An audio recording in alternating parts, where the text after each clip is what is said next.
Today I'm making birria in the Instant Pot, and of course you know I have to make these quesatacos or quesabirria tacos, whatever you call them. I love them, they're so good.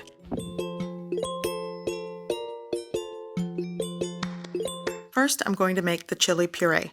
Here I'm working with 6 chile guajillos. I've cleaned them, I've removed the seeds and stems, 1 chile ancho, and again I cleaned that as well, and 1 chile pasilla. You could use the combination of chiles that you prefer. You could use all guajillo, it's up to you. So after rinsing them for debris, I've removed the water and now I'm filling my pot. I am going to turn on the heat and bring my pot of water up to a boil.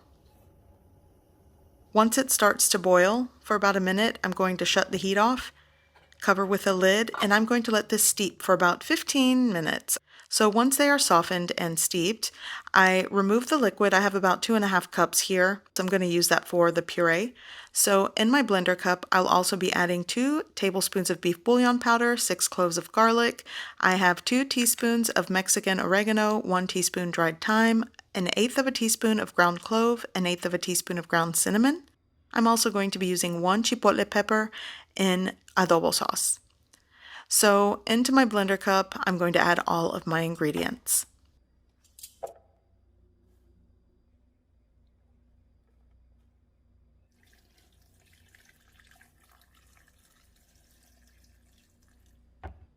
So the blender that I'm using today is a Vitamix and it purees very well. I will not need to strain it, but typically you'll want to strain your puree. So now I'm going to move on to prepping the beef. Here I have 4 pounds of boneless beef chuck roast. I also like to use beef shank with the bone in it. I'm adding a 1/2 teaspoon of salt, a 1/4 teaspoon of pepper, and I'm going to brown the meat. And once I have a single layer in the largest pan that I'm working with here, it's a 14-inch skillet, I'm just going to add salt and pepper to the opposite side. And this is going to take several minutes on each side to get some brown coloring.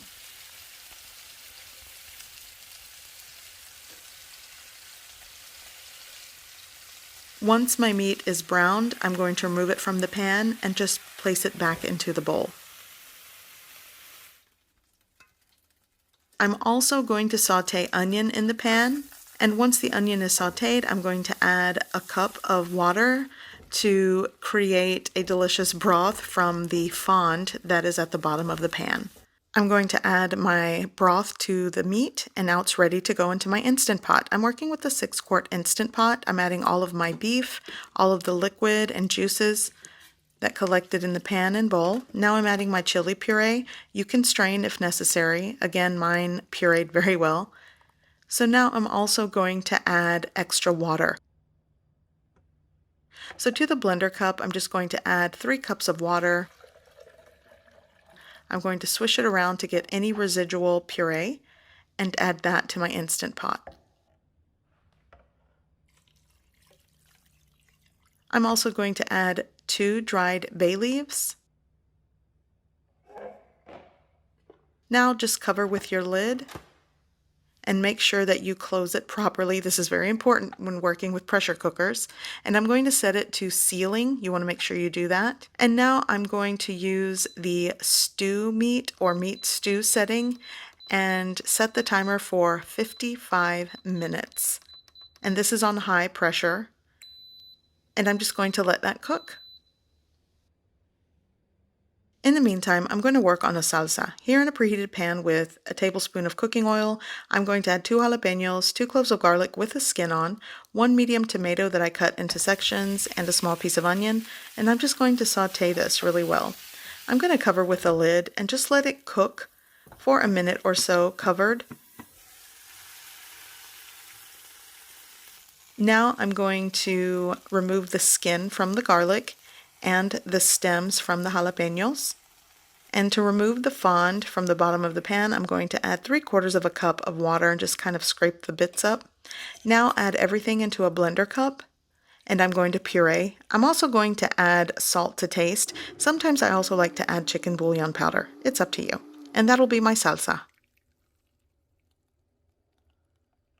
So my birria is done, and I let it set for 30 minutes after it was done cooking. So what you'll want to do is carefully vent and remove any pressure left in the pot. And you want to do that with a spoon.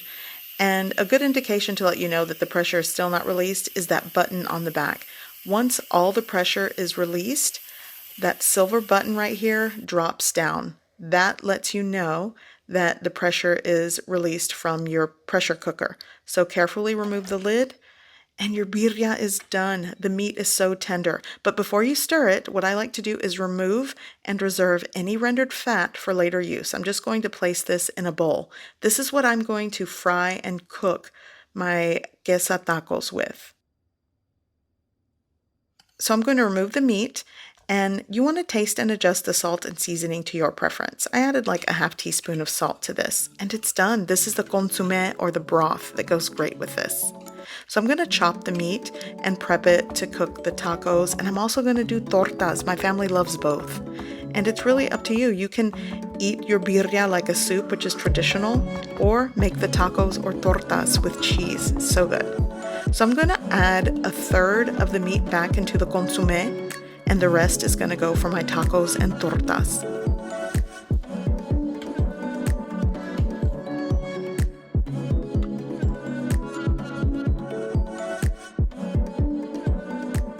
Okay, so I've preheated my griddle over a low heat, and you want to use a low heat for this because the rendered fat does not have a high smoke point and it starts to pop everywhere.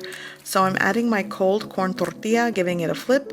You're going to add your meat, and I'm using Oaxaca cheese. You could use the cheese of your choice, and just melt the cheese and get the exterior kind of crispy. It's so good for dunking in the birria Consomé.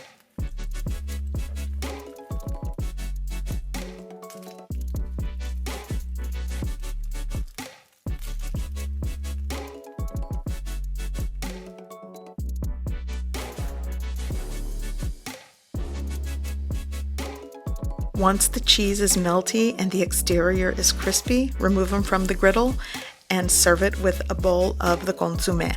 My son wanted a torta today, so I'm making it simple with just cheese and meat, and I'm just going to toast the exterior. I've already dunked it into some of that rendered fat, and it's so good, you guys. It really is. This is definitely something my family requests all the time.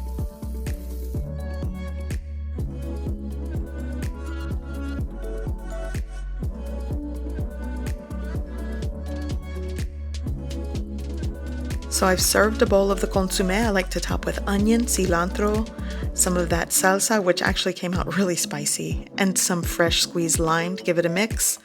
And dunk away, my friends. This is comfort food in my house. It's so good.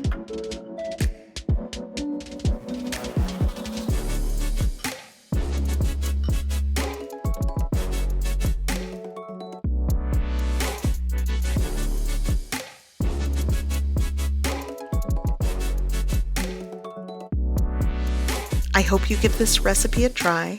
I hope you like it, and thanks for watching.